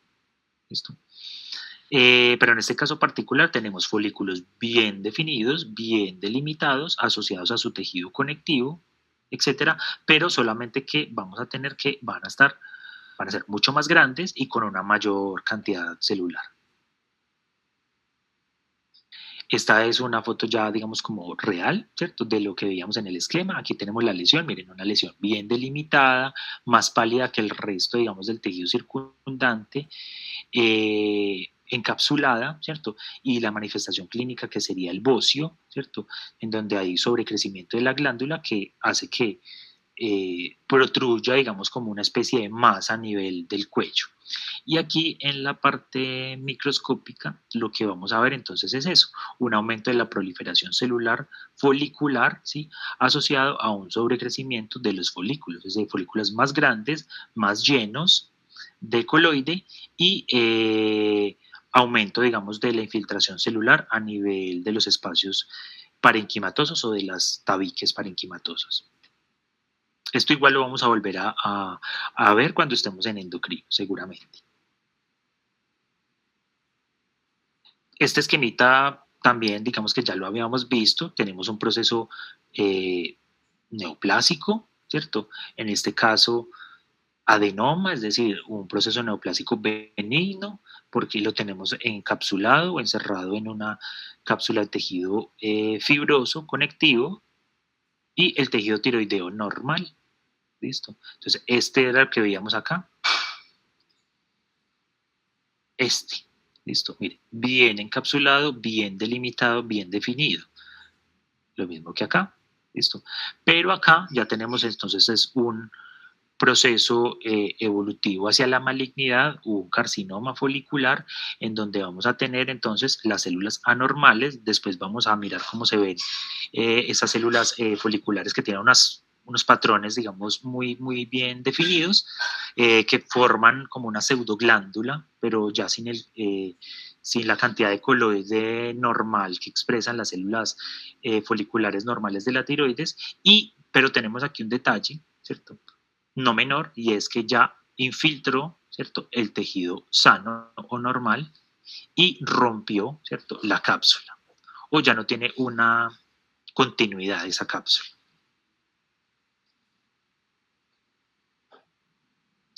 Lesión benigna súper común, súper común.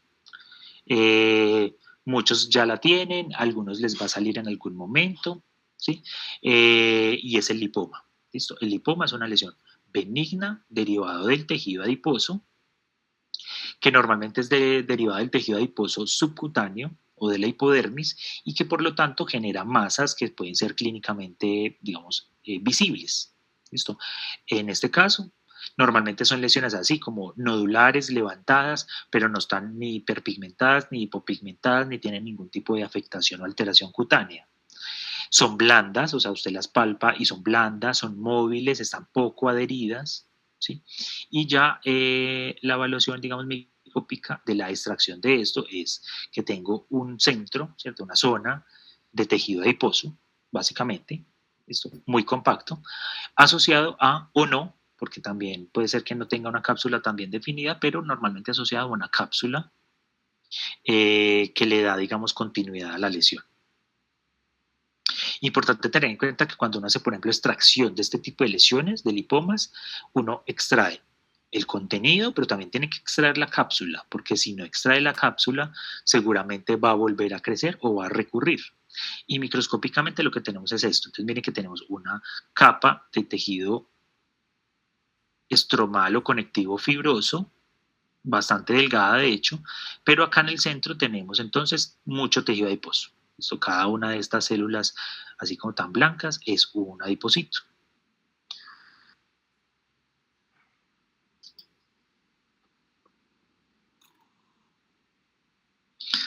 Bueno, aquí tenemos entonces un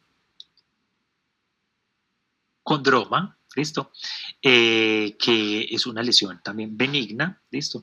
Mírenlo acá, que desde la, digamos, la radiografía se puede evidenciar el condroma, y si se puede evidenciar en la radiografía es porque ya tiene procesos de calcificación, ¿listo?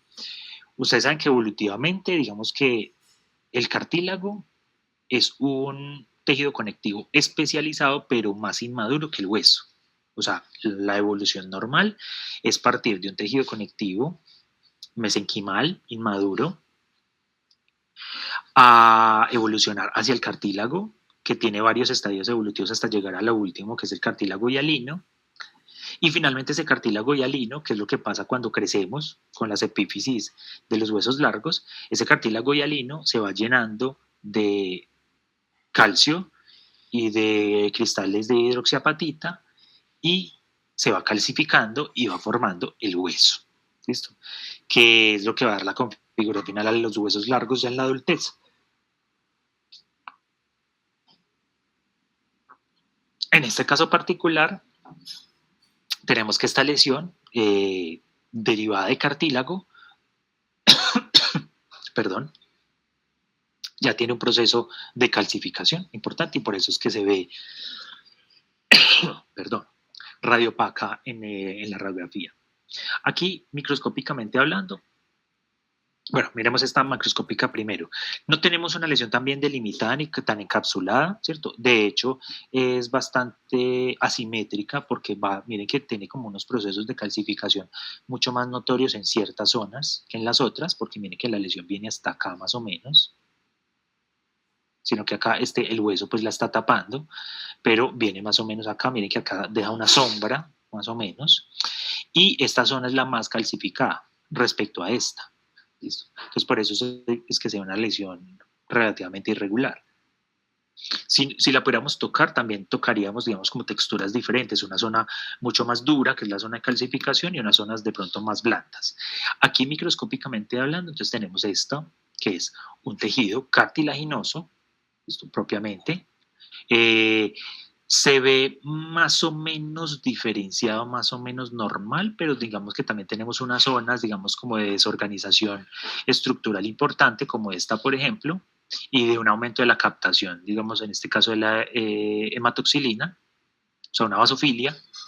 Y también tenemos un tejido conectivo fibroso que rodea la lesión. ¿Listo? Esto nos habla de un proceso, de una reacción desmoplásica, asociado a que no está tan mal diferenciado, por lo tanto, seguramente es algo benigno. Y ya si lo miramos aquí, de manera mucho más ampliada, vemos que en efecto es cartílago, que las células se parecen muchísimo a las del cartílago hialino, a los condrocitos del cartílago hialino, ¿listo? Y que tenemos, si bien algunas células un poco diferentes, digamos que la mayoría conservan su morfología particular, pero hay unas como esta, por ejemplo, como esta, en donde vamos a ver que el núcleo ha perdido, digamos, como su relación morfológica con el citoplasma.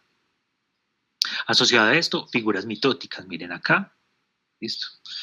Que nos habla entonces de que hay un proceso proliferativo allí activo.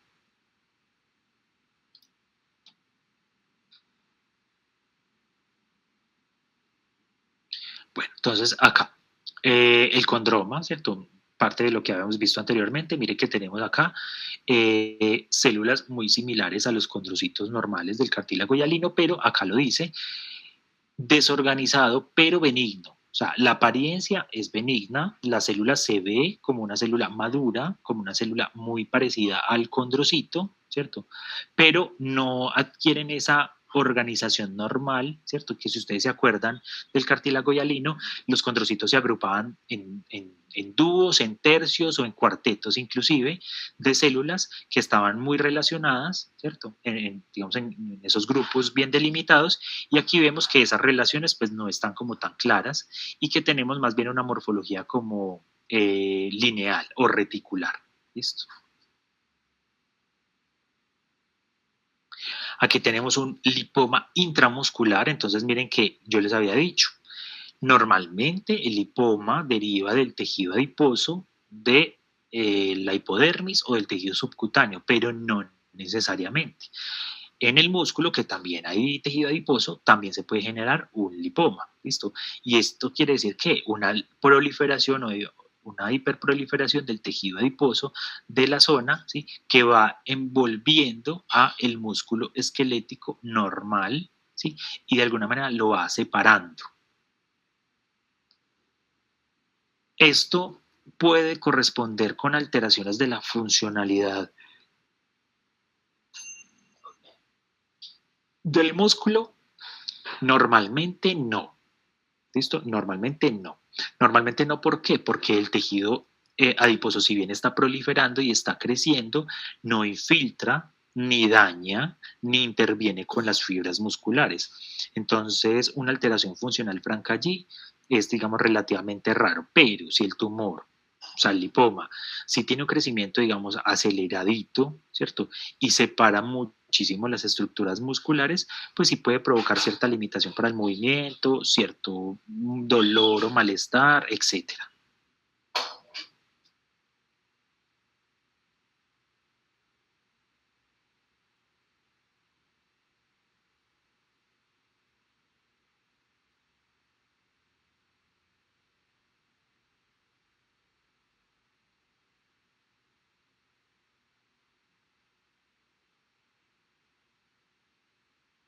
Qué pena, chicos, que me les fui un momento, pero ya regresé. Y bueno, estábamos entonces viendo este lipoma intramuscular.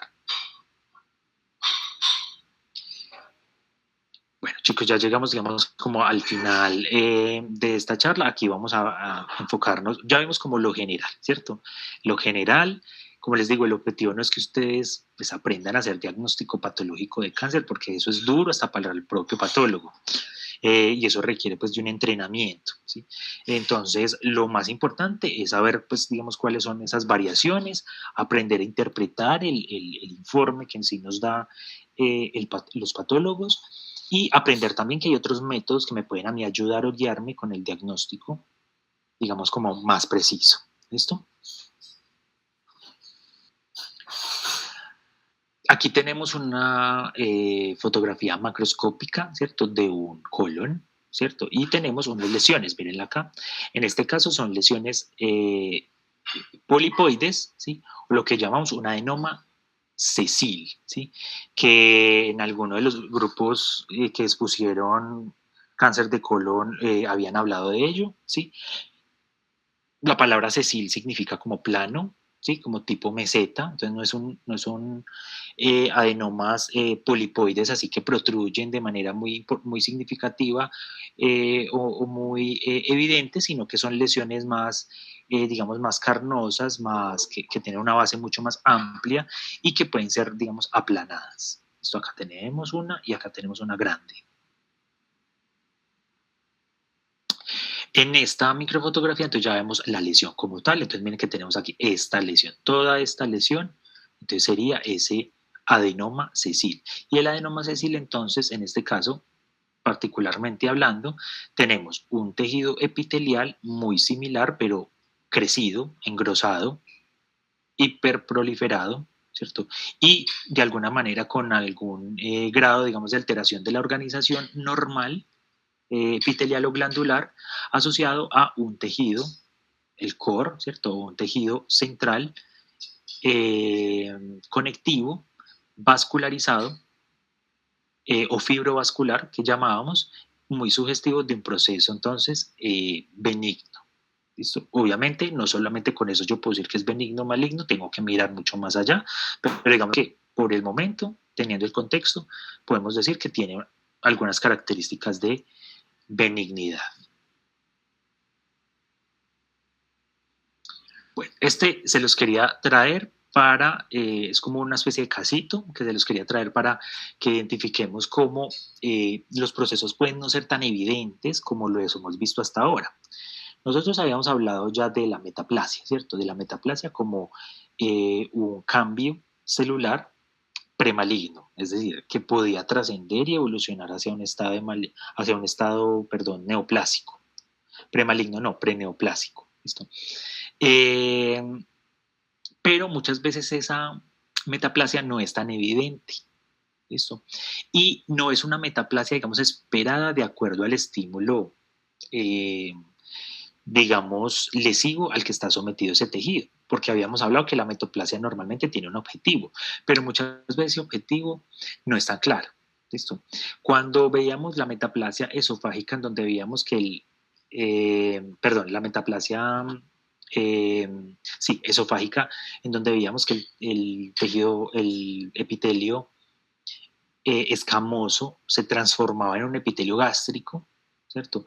Que tenía más estrategias de defensa contra el ácido. Ahí sí era muy evidente porque se veía una transición epitelial bastante bonita, etcétera. Pero en este caso, por ejemplo, tenemos un estómago, ¿listo? Esto es un estómago, es la mucosa normal del estómago con sus glándulas estomacales y su tejido conectivo con su parte muscular, etcétera. Resulta que, no sé si ustedes logren notarlo, pero se ve un tejido dentro de esta configuración, digamos, glandular, se ve un tejido extraño, diferente, ¿listo? ¿Qué es este que vemos acá?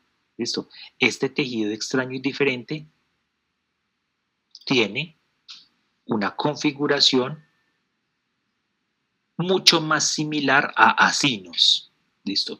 Y donde hay acinos cerquita del estómago, en el páncreas, ¿listo?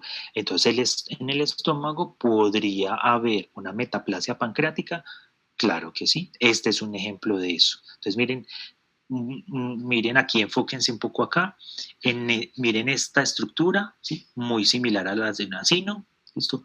Y miren estas otras estructuras, que son estructuras mucho más tubulares, mucho más glandulares, ¿cierto? Crípticas, ¿sí? Que sí son bastante diferentes. ¿Listo? Entonces ya sabemos, tenemos un estómago con una metaplasia pancreática. Miren acá, una metaplasia pancreática acinar, ya mucho más ampliada, entonces donde podemos ver y observar la diferencia en celular. ¿Listo? Miren que estas células tienen unos núcleos mucho más redondeados, mucho más segregados hacia la periferia, ¿listo? Precisamente por la alta producción entonces de enzimas pancreáticas, ¿cierto? Eso es clave, ¿cierto? Porque nosotros, pues digamos que alguien podría decir, no, pero pues así nos también hay, por ejemplo, en las glándulas salivares, ¿cierto? Entonces, ¿por qué no es una glándula salivar o por qué no es una metaplasia glandular salivar, ¿cierto? ¿Podría serlo? Sí, también podría serlo, ¿sí? Pero, ¿cuál va a ser el principal diferenciador? ¿Cierto? Pues primero la frecuencia, entonces aquí es mucho más frecuente que sea una metaplasia pancreática sobre una salivar. Pero segundo, más importante aún, es cuando podemos hacer confirmatorios, y es que como sabemos qué es lo que producen los acinos pancreáticos, ¿sí? Podemos hacer pruebas para mirar si este tejido está produciendo lo que produce un páncreas normal. ¿Listo? Y que entre muchas de las cosas que produce un páncreas normal, ¿con qué podemos hacer o qué podemos corroborar para saber si este tejido está produciendo eso? Con la tripsina. ¿Listo? Entonces aquí tenemos nuevamente el tejido estomacal, ¿cierto? Y aquí tenemos el foco metaplásico, y el foco metaplásico da positivo inmunohistoquímicamente para producción de tripsina. ¿Listo? Y tenemos otro foco por aquí, esto no sé si era evidente, miremoslo acá. No sé si era evidente por acá, busquémoslo. No, no era como tan evidente. Pero hay otro foco aquí importante que queda evidenciado en la inmunistoquímica. ¿Sí? ¿Y alguien iba a preguntar?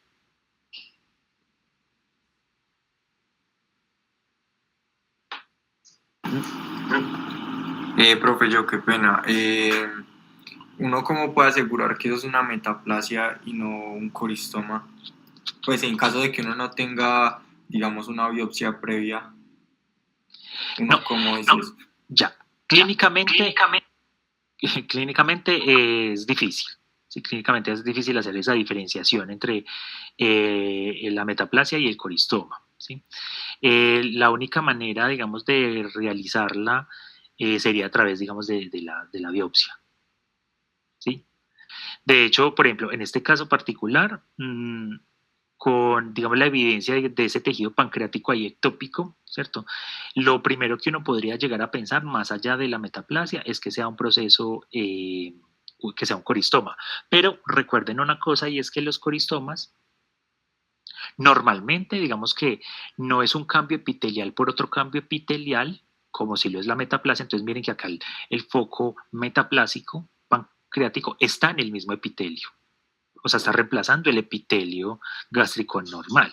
¿Listo? Entonces eso me lleva a pensar a que es el reemplazo de un epitelio maduro por otro maduro, o sea, una metaplasia. Mientras que en el coristoma yo podría encontrar esto mismo, pero por ejemplo acá, en el tejido conectivo, o mucho más profundo. O sea, en planos mucho más profundos donde no corresponde ese tipo de tejido. Por eso decíamos que el coristoma era como un tumor que no era tumor, o sea, un tumor que se confunde con un tumor porque es un tejido extraño en una zona donde no debería estar, ¿cierto? Pero normalmente no tiene correspondencia, por ejemplo, epitelial, ¿sí? O correspondencia estromal, sino que va a estar en cualquier parte. ¿Listo? Entonces, para responder tu pregunta, sí, en efecto, uno de los diagnósticos, digamos, como diferenciales allí que hay que hacer sería si es un coristoma. ¿Listo? Porque podría serlo. Pero por la localización, ¿cierto? Porque está reemplazando el epitelio gástrico normal, se atreve uno de pronto a pensar en que sea más una metaplasia que un coristoma. ¿Sí? ¿Sí te respondo? Sí, señor, muchas gracias. Listo, perfecto. Pero muy buena esa pregunta, sí. Listo.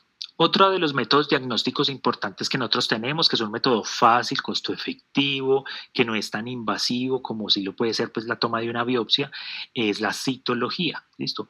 Normalmente la citología son exámenes celulares directos, microscópicos, que se hacen casi siempre en tejidos que descaman, como por ejemplo epitelio. Entonces yo puedo hacer citología de piel, citología de mucosas,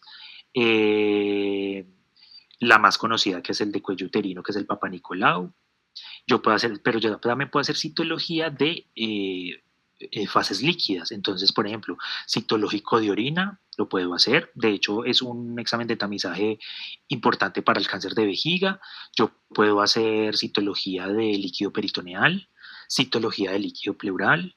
¿Listo? O sea, de cualquier, digamos, líquido corporal yo podría hacer citología. ¿Listo? Entonces, normalmente dos, tejidos que descaman, o sea, epitelios, y fases líquidas, ¿listo? O líquidos corporales. Esas son como las dos principales indicaciones de citología directa.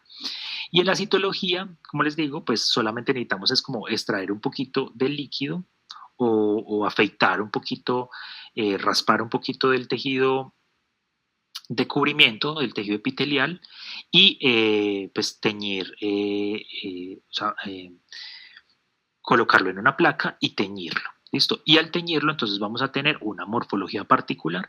Las morfologías celulares por citología son todavía muchísimo más de una relación núcleo-citoplasma mucho más estricta. Es decir, casi siempre lo que vemos es núcleos pequeñitos y células grandes, ¿listo? Y eso es normal, ¿no? ¿Y por qué así? Porque como yo raspé, o sea, yo desprendí, no voy a tener la cohesión de un tejido, por ejemplo, epitelial, sino que va a tener células sueltas, ¿cierto? Y esas células sueltas ya se van a ver en toda su envergadura, o sea, es decir, no van a estar oprimidas por ningún vecino, no van a estar oprimidas por nada, digamos, que haya alrededor, sino que van a estar libres, entonces como que se expanden a su tamaño, digamos, como original. Entonces la relación aquí núcleo-citoplasma va a ser todavía más evidente, que es una relación más o menos 1:6, pero que en la citología se puede ver inclusive mayor.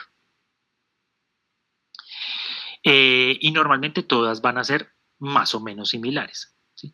Aquí tenemos una citología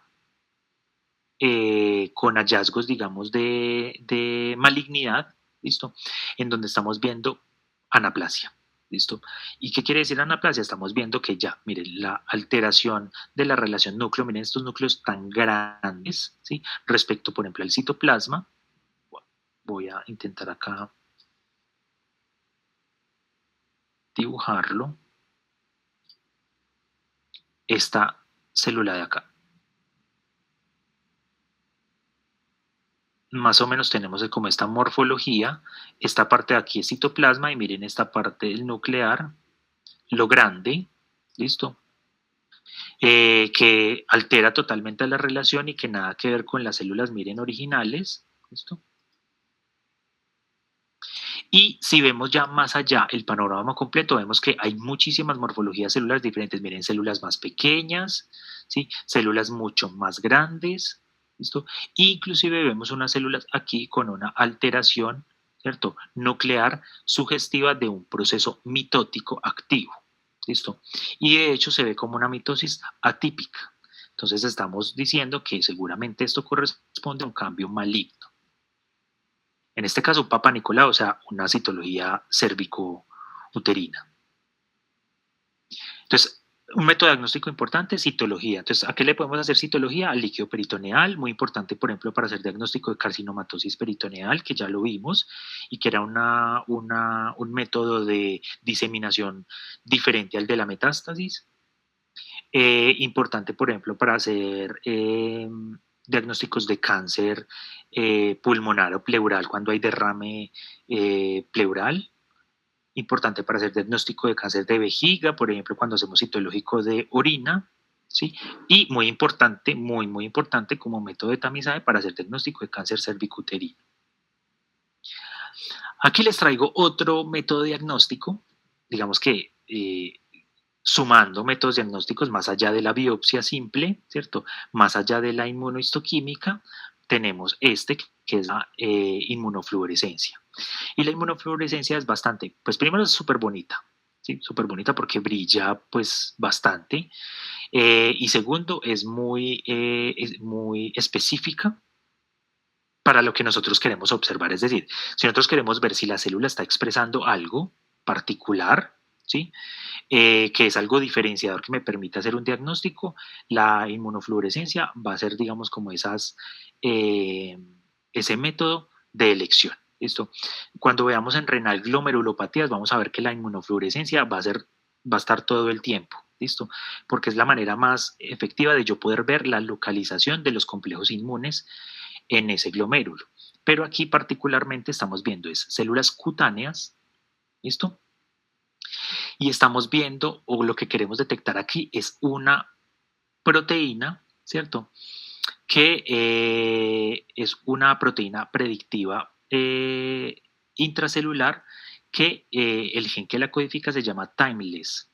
Esa proteína, digamos timeless, ¿sí? Es una proteína que se expresa intranuclearmente. ¿Listo? O sea, no solamente es intracelular, sino que es intranuclear.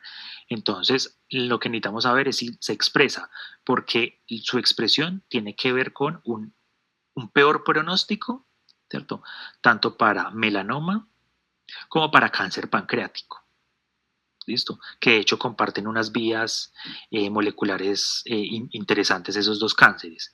En este caso particular, si tenemos presencia de esta proteína, eso nos está diciendo que el pronóstico es peor. ¿Listo? En este caso, por ejemplo, de células cutáneas. ¿Listo? Entonces aquí se supone que lo verde, ¿cierto? Lo que fluorece verde es la proteína timeless, ¿cierto? Entonces miren que aquí tenemos cada uno de estos, es el núcleo, y miren que la mayoría de ellos brilla de manera muy, muy importante y significativa con el verde, que quiere decir que la mayoría de estas células se está expresando, no todas, ¿sí? Pero como estas, por ejemplo, pero igual lo expresan, pero la mayoría de ellas están expresando una gran cantidad de transcripción génica de timeless. Ya el otro colorcito, que es el rojo, de hecho después les paso esta página que es súper buena porque uno puede ir aplicando ahí colorcitos de acuerdo a lo que quiere ver. Lo rojito es como para identificar el citoplasma y son microtúbulos, básicamente. ¿Listo? Entonces cada estructura yo la puedo hacer brillar de un color particular dependiendo pues de lo que yo necesite, quiera o desee, ¿cierto? En este caso simplemente es como para hacer una comparación, como para hacer contraste entre lo que yo necesito ver y el resto de la célula para identificar también cierto límite. ¿Listo? Entonces, inmunofluorescencia. Este también es un melanoma, ¿listo? Pero acá ya no estamos con inmunofluorescencia, sino que estamos con inmunohistoquímica, ¿sí? Para lo mismo, para la misma proteína, la timeless, ¿listo? Y estamos viendo que en donde se da este brillo café, ¿cierto? Es donde se está dando la reacción inmunológica, ¿sí? Entre la proteína, digamos, intranuclear con el anticuerpo específico que yo diseñé para que reaccionara con esa proteína. ¿Listo? Y esa reacción antígeno-anticuerpo, pues básicamente me va a dar, digamos, como una pigmentación, ¿cierto? Que yo puedo ver o corroborar en la inmunistoquímica y evidenciar la presencia o no de ese componente que yo deseo detectar. Esto se utiliza mucho, ya vamos a ver una foto, por ejemplo, para los cánceres que son hormonodependientes. ¿Listo? En este caso, el melanoma, pues no es tan hormonodependiente, pero normalmente es para ver proteínas que me generen un entendimiento del pronóstico de la lesión. En este caso, un pronóstico malito.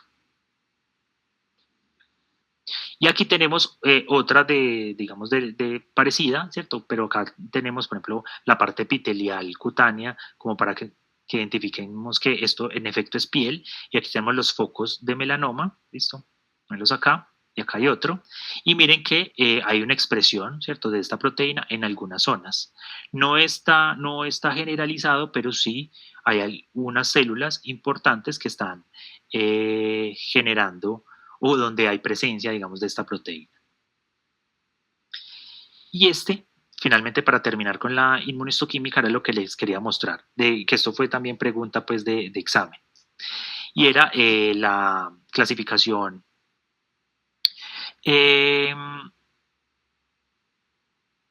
inmunistoquímica o molecular del cáncer de mama, ¿cierto? Y teníamos un cáncer luminal A, luminal B, HER2 predominante, etcétera. En este caso, ¿cierto? Estamos viendo un carcinoma de mama luminal A, ¿cierto? En donde vamos a tener, y miren que acá estamos, en cada cuadrito estamos evaluando una cosa diferente. Receptor de estrógenos, ¿cierto? Todo lo que está cafecito, ¿sí? Quiere decir que es positivo para receptor de estrógenos, ¿cierto? Entonces miren que hay una gran cantidad de células y sobre todo las células parenquimatosas que son dependientes de estrógenos o tienen una buena cantidad de receptores. Receptores de progestágeno, lo mismo, miren que también tenemos una gran cantidad en el tejido estromal, ¿cierto? Perdón, en el tejido parenquimatoso de receptores, presencia de receptores para progestágenos. El HER2, aquí dice negativo porque miren que no se ve ninguna estructura, digamos que brille, ¿cierto? Para HER2. Y el KI67, que es un marcador de proliferación, ¿cierto? Lo preguntamos bastante. Este marcador de proliferación indica que en cada una de estas zonas donde se ve como más pigmentado son zonas activas de proliferación, ¿cierto? Que en este caso es una proliferación baja, ¿listo? Que no predomina, ¿cierto? O que no cubre más allá del 50% del tejido. Entonces, cáncer luminal A, estrógeno, receptor de estrógenos positivo, receptor de progestanos positivo o negativo, también podría ser, HER2 negativo, importante esa parte, y un KI67 que indique poca proliferación. Bueno, eso era para indicarle entonces la importancia de este método diagnóstico, ¿cierto? ¿Y por qué es importante? Pues porque eso me determina totalmente el tratamiento y el pronóstico. Yo ya sé que, por ejemplo, si tengo de todos los cánceres posibles, ¿cierto? De mama, si yo tengo ese luminal A, es lo mejor que puede pasar, ¿cierto? Lo mejor que puede pasar respecto al pronóstico y respecto al tratamiento, porque sé que ese tumor va a responder a terapia hormonal, que ese tumor, digamos que sufrió una diferenciación por estimulación hormonal y de alguna manera está relacionado, entonces suprimiendo la diferenciación hormonal, pues el tumor dejará de crecer, mientras que si no tuviera receptores, igual está presente el tumor, quiere decir que ese tumor no tiene como tal una señal de crecimiento específica y por lo tanto se dio de manera mucho más espontánea o esporádica. Vuelve y juega, carcinoma escamocelular, ¿cierto? Con sus corazones de queratina, ¿listo? Que ya sabemos que es un tumor maligno, pero que es de un comportamiento bastante benigno, entre comillas. Importante, digamos, para hacer esa diferenciación, muchas veces por microscopía óptica no podemos ver bien, pues, digamos, los desmosomas y las uniones celulares, pero por microscopía electrónica sí. Entonces, todas estas cosas que vemos aquí, estos cordoncitos, ¿sí? Son los límites entre una célula y la otra y son las adherencias celulares. En este caso particular, estas células son ricas en uniones tipo desmosomas y por lo tanto estos son desmosomas. ¿Listo? Que me confirman de alguna manera pues que en efecto son células escamosas.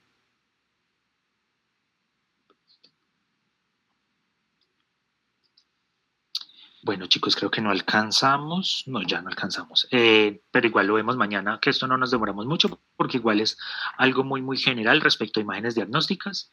Vamos a ver, pues, digamos, como algo muy sintético y muy básico de cómo interpretar o cómo leer más bien una radiografía, un TAC, una ecografía y unos métodos, digamos, diagnósticos que son muy importantes para la clínica y para el diagnóstico, por ejemplo, de complicaciones en el cáncer. ¿Listo?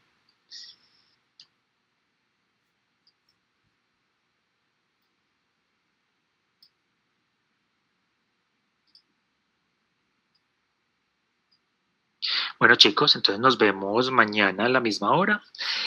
Con ustedes no vamos a dar clase pues el miércoles, porque obviamente pues el miércoles ya empiezan las festividades.